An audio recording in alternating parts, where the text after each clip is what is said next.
Welcome to Priya stitching. நான் உங்கள் பிரியா பேசுகிறேன். இன்றைக்கி நம்ம சேனலில் என்ன பார்க்க போகிறோன்னா, ஒரு ரெடிமேட் பைப்பிங் எப்படி ஸ்டிச் பண்ணுறதுன்னு நம்ம பார்க்கலாம். இந்த மாதிரி பைப்பிங்கை நீங்கள் மேலே வச்சு நார்மலாக ப்ளவுஸுக்கு மேலே வச்சு இந்த மாதிரி ஸ்டிச் பண்ணிகிட்டே போங்க. பைப்பிங் பார்த்தீங்கன்னா அந்த கார்னரில் அந்த ரவுண்டாக இருக்கு இல்லையா, அதுக்கும் நடுவில் அந்த மாதிரி ஸ்டிச் பண்ணிக்கிட்டே போகணும். அது மேலே ஏறக்கூடாது, தையல் அது மேலே படாமல் பொறுமையாக அந்த கார்னர்லேயே அப்படியே ஸ்டிச் பண்ணிகிட்டே போங்க. நெக்கு எப்படிலாம் வளைச்சி கொடுக்குதோ அந்த அளவுக்கு நீங்கள் அந்த பைப்பிங்கையும் வளைச்சி கொடுக்கணும். வளைச்சி அப்படியே ஸ்டிச் பண்ணிக்கிட்டே போகணும். இந்த மாதிரி அந்த கார்னரில் வச்சு அப்படியே ஸ்டிச் பண்ணுங்க.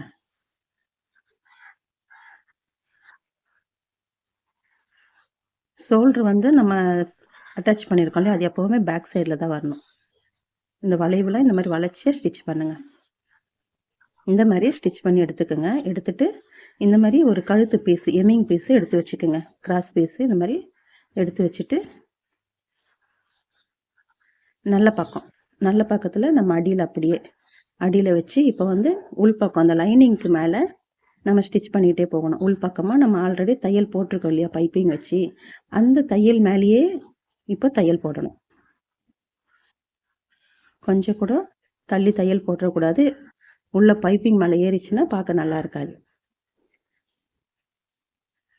இந்த மாதிரி ஃபுல்லாக தையல் போட்டு எடுத்துக்கோங்க.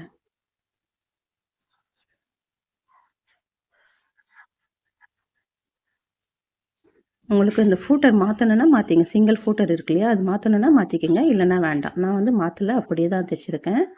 இந்த வளைவு இடத்துலலாம் இந்த மாதிரி கட் பண்ணி விட்டுக்குங்க. அப்போ தான் நல்லா வளைச்சி கொடுக்கும். ஃபுல்லாகவே எங்கெல்லாம் அந்த வளைவு வருதோ அங்கெல்லாம் இந்த மாதிரி கட் பண்ணி விட்டுக்குங்க.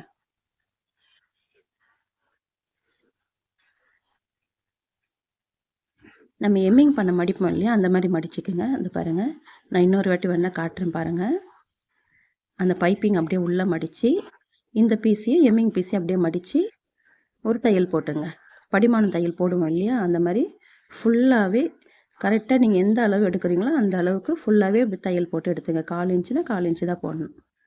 இந்த மாதிரி ஃபுல்லாகவே தையல் போட்டு எடுத்துக்கோங்க.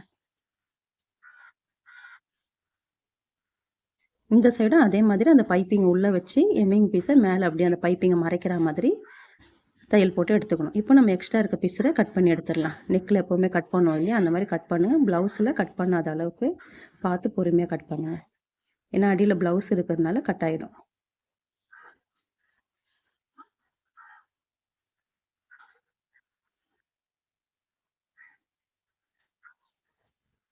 இந்த மாதிரி ஃபுல்லாக கட் பண்ணி எடுத்துங்க. இதுக்கப்புறம் நீங்கள் வந்து எம்மிங் பண்ணாலும் சரி, மிஷினில் அப்படியே மடித்து அடித்தாலும் சரி.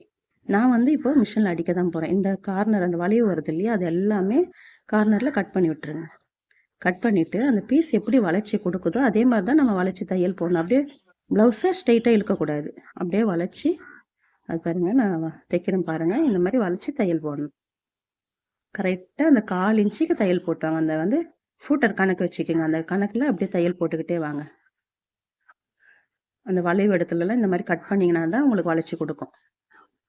நெக் வந்து அந்த ரவுண்ட் ஷேப் அப்படியே கிடைக்கும். இந்த மாதிரி அழகாக பண்ணிக்கோங்க. கட் பண்ணிக்கலாம்.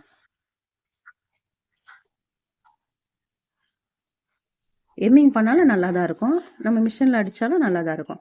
உங்களோட விருப்பம் தான், நீங்கள் எப்படி வேணாலும் பண்ணிக்கலாம். இந்த மாதிரி ஃபுல்லாகவே இந்த மாதிரி ஸ்டிச் பண்ணிக்கோங்க.